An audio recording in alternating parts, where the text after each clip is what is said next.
عليكم ورحمة الله تعالى وبركاته. هانا معكم مرة أخرى. غيبت عليكم فعلا، ولكن اليوم جيت باش نجاوب واحد الصحفي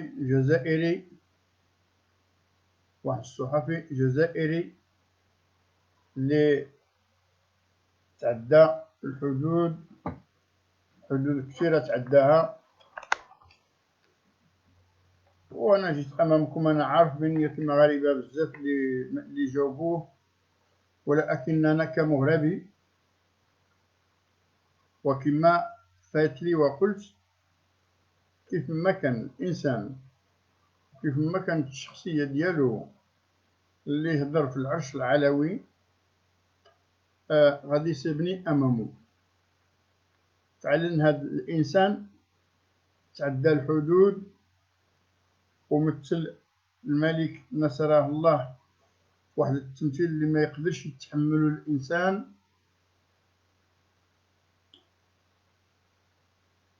وهذا اللهم انما كان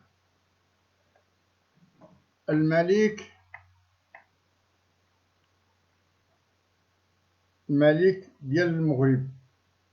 وكما فايت لي مرارا كنقولها، ملي كنقولوا الملك ديال المغرب والمغرب ديال الملك، حنا عندنا ما كنفرقوش. انا عشت تحت ثلاثه ديال الملوك، فيهم محمد الخامس الله يرحمه، فيهم الحسن الثاني رحمه الله، وحنا عايشين تحت المملكه ديال محمد السادس.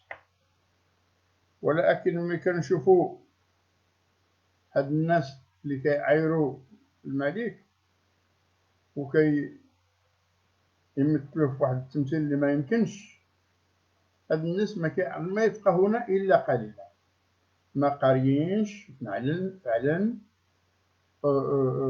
ما قاريينش، ما عارفينش الشجره، ما عارفين حتى الشجره ديال المغرب العربي منين جاي. وانا كنعرض على هاد الناس هادو يمشيو يقراو. هذه من واحد الجهه. من جهه اخرى المغرب والجزائر اخوه.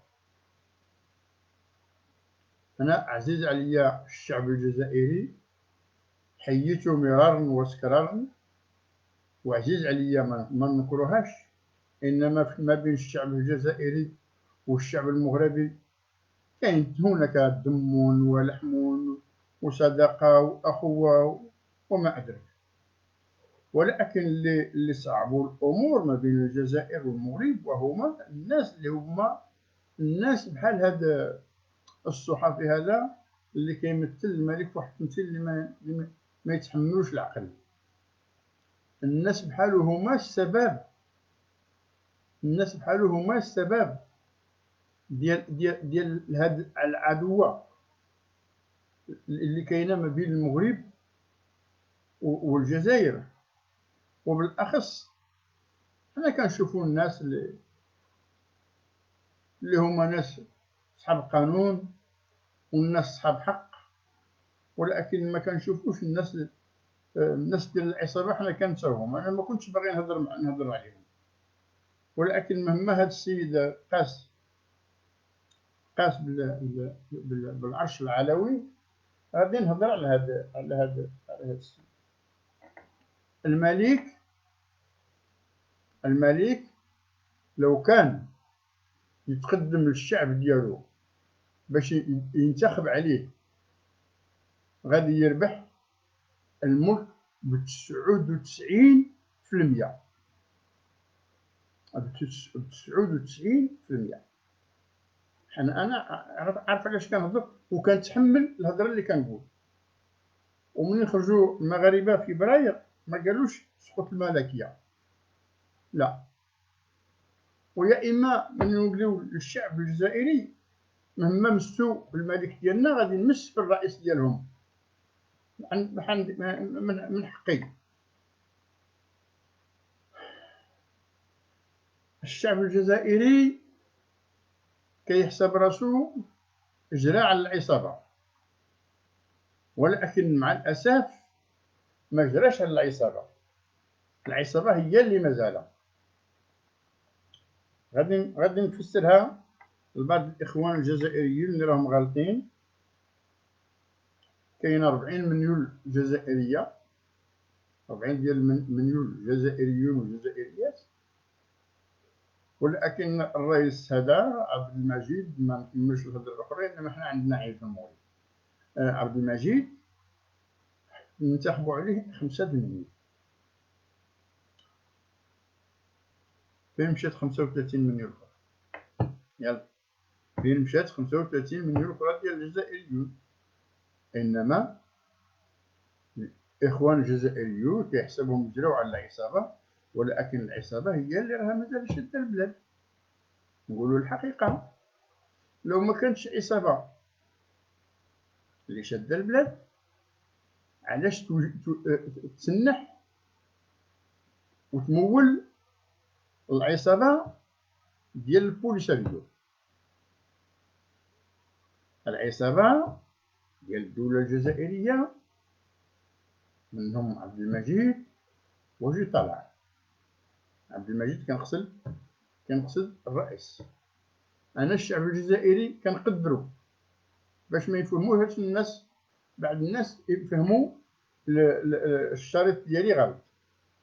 الشعب الجزائري كنقدرو وكنحبو، الحق هو هذا، كنحبو، ولكن عبد المجيد عصابه. انما هو براسو كان في الحكم ديال بوتفليقه، ما خصكم تنساو، كان في الحكم ديال بوتفليقه، وهو اللي كيسجع العصابه ديال البوليساريو ضد المغرب. خصكم تعرفوا، خص الشعب الجزائري يعرف، خص الشعب الجزائري يعرف حقوقه، وماشي انا اللي غادي نوري حقوقه، خصو هو يعرفها. بنية الاموال للعصابه اللي في الدوله، منهم الرئيس عبد المجيد، خسروا اللي صرفوا على البوليساريو، صرفوا عليه 360 مليار ديال الدولار. 360 مليار ديال الدولار. واش كيعرفوا الجزائريون شحال هي 360 مليار ديال الدولار؟ تغطي الشعب ديال الجزائر كامل تخرجوا من الفقر ديالو.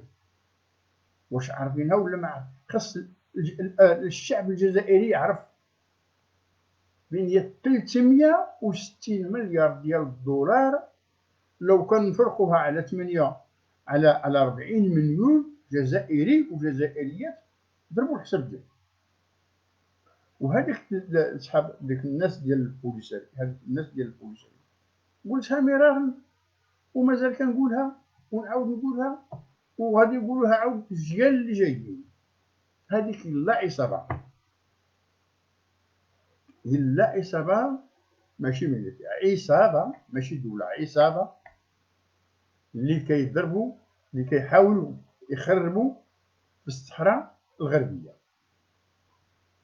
وخصكم تعرفوا بنية كيف ما كانت الدوله، كيف ما كانت، خاص يعرفوا بنية الصحراء راها مغربيه وتبقى مغربيه الى الابد، الى الابد. راه لو كان تجي الامه المتحده، كنقول وكنتحمل شنو كنقول، لو كان تجي الامه المتحده براسها راها ما تديش الصحراء الغربيه. باش نكونوا واضحين، باش ما تبقاوش ماشيين في غلط. هادشي اللي راها كدير الدوله الجزائريه، ماشي الدوله، هاد العصابه الجزائريه، الناس اللي في الحكم.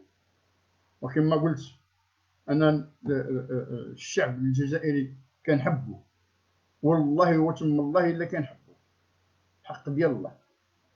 ولكن الناس ديال العصابه، ما انا وياهم ماشي اصدقاء، بكل صراحه. وهذا السيد هذا اللي خرج هذا الشريط على صاحبه الجلالة نصره الله، خاصو يولي لعقلو ويمشي يتعلم، يقرا التاريخ، يقرا المغرب منين جاي، وما ينساش الاعانه ديال المغرب. ما خصش الانسان ينساها، ما خصش الانسان ينكر الخير. انا ما كنظن قلت هذا الشيء بسيط بلا ما نزيد نجرح العواطف ديال بعض الناس اللي ما يفهموش. قولوا قولي هذا واستغفر الله لي ولكم.